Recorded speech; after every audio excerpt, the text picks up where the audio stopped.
خداوند کے زندہ اور پاک کلام میں سے ایوب کی کتاب اس کا 39واں باب۔ کیا تو جانتا ہے پہاڑ کی جنگلی بکریاں کب بچے دیتی ہیں؟ یا جب ہرنیاں بیاتی ہیں تو کیا تو دیکھ سکتا ہے؟ کیا تو ان مہینوں کو جنہیں وہ پورا کرتی ہیں گن سکتا ہے؟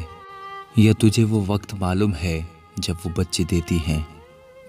وہ جھک جاتی ہیں، وہ اپنے بچے دیتی ہیں اور اپنے درد سے رہائی پاتی ہیں۔ ان کے بچے موٹے تازہ ہوتے ہیں، وہ کھلے میدان میں بڑھتے ہیں، وہ نکل جاتے ہیں اور پھر نہیں لوٹتے۔ گورخر کو کس نے آزاد کیا؟ جنگلی گدھے کے بند کس نے کھولے؟ بیابان کو میں نے اس کا مکان بنایا اور زمین شور کو اس کا مسکن۔ وہ شہر کے شور و غل کو ہیچ سمجھتا ہے اور ہانکنے والے کی ڈانٹ کو نہیں سنتا۔ پہاڑوں کا سلسلہ اس کی چراگاہ ہے اور وہ ہریالی کی تلاش میں رہتا ہے۔ کیا جنگلی سانڈ تیری خدمت پر راضی ہوگا؟ کیا وہ تیری چرنی کے پاس رہے گا؟ کیا تو جنگلی سانڈ کو رسے سے باندھ کر ریگاری میں چلا سکتا ہے؟ یا وہ تیرے پیچھے پیچھے وادیوں میں ہینگا پھرے گا؟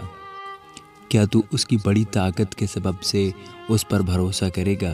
یا کیا تو اپنا کام اس پر چھوڑ دے گا؟ کیا تو اس پر اعتماد کرے گا کہ وہ تیرا غلہ گھر لے آئے اور تیرے کھلیان کا اناج اکٹھا کرے؟ شتر مرغ کے بازو آسودہ ہیں، لیکن کیا اس کے بالوں پر سے شفقت ظاہر ہوتی ہے؟ کیونکہ وہ تو اپنے انڈے زمین پر چھوڑ دیتی ہے اور ریت سے ان کو گرمی پہنچاتی ہے اور بھول جاتی ہے کہ وہ پاؤں سے کچھ لے جائیں گے یا کوئی جنگلی جانور ان کو رونڈ ڈالے گا۔ وہ اپنے بچوں سے ایسی سخت دلی کرتی ہے گویا وہ اس کے نہیں، خواہ اس کی محنت رائے گاں جائے اسے کچھ خوف نہیں، کیونکہ خدا نے اسے عقل سے محروم رکھا اور اسے سمجھ نہیں دی۔ جب وہ تن کر سیدھی کھڑی ہو جاتی ہے تو گھوڑے اور اس کے سوار دونوں کو ناچیز سمجھتی ہے۔ کیا گھوڑے کو اس کا زور تو نے دیا ہے؟ کیا اس کی گردن کو لہراتی عیال سے تو نے ملبس کیا؟ کیا اسے ٹڈی کی طرح تو نے کدایا ہے؟ اس کے فرانے کی شان مہیب ہے، وہ وادی میں ٹاپ مارتا ہے اور اپنے زور میں خوش ہے۔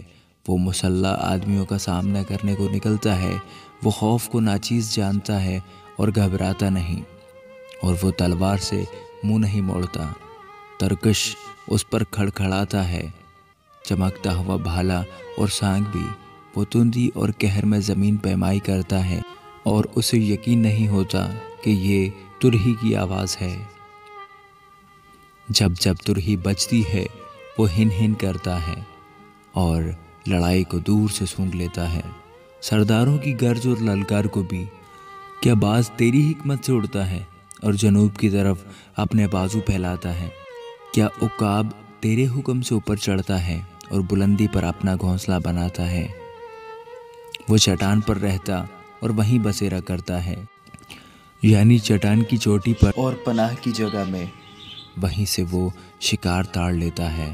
اس کی آنکھیں اسے دور سے دیکھ لیتی ہیں، اس کے بچے بھی خون چوستے ہیں اور جہاں مقتول ہیں وہاں وہ بھی ہے۔ آمین۔